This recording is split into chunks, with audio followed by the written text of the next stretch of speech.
difficult. Okay, and what I mean by that, what I mean by simple, in the fact that they're minimal lines, right? Like in this case, you're going to be reading for two characters. So tonight you're reading both characters, both AJ and Brett, because it makes sense to read it all as one character. But there's only 3 lines. And more than likely, you probably won't have any more than these 3 lines through the episode. You're just going to push a story forward. So whatever the storyline is. That's what the co-star actor does. Okay. Wait, we're reading for both Brett and AJ because it seems like they're really like contrasting in what they're saying. Like I feel like Brett is saying he's saying like a nice thing to Barry. And what does AJ? And what does AJ say? What's AJ's last line? And great color choice too. It really distracts from the yellow of your. I think that was a mean comment. Right. And then Brett's saying something nice. No, you read them all as one.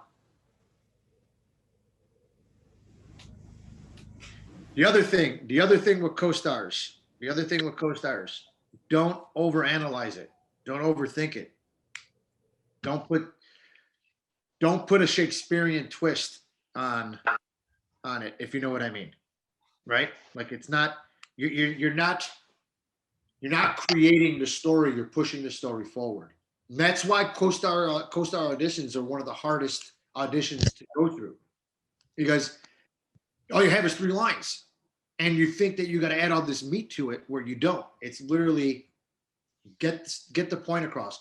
The question I'm going to ask, and just give me a show of hands. Does anybody know what show this is from? Yes. Show of hands. It says. Yeah, it says on the top. Okay, because it says it. Do you know what the show is? The Goldberg.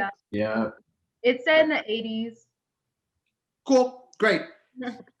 Super important. Super important.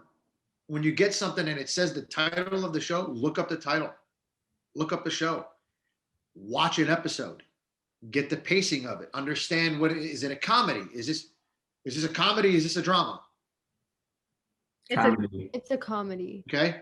So it changes things up. Like you got to have that understanding of what's happening in the world. Because if this was Chicago Fire or Chicago PD or Grey's Anatomy, right? Different pacing, different way of speaking.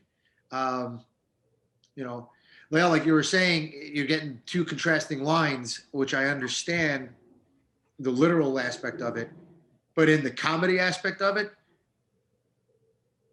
it's okay. I get what you're saying. Hear me out on this one really quick. So if you're reading this really quick, so I'm just going to read the lines out loud. The gate is wide open, but the real question is why you thought you'd get in here unnoticed. So you're going to throw me out? The only thing I'm throwing out is compliments. Nice ensemble, bro. And great color choice too. It really distracts from the yellow of your skin and eyes. Those are the lines.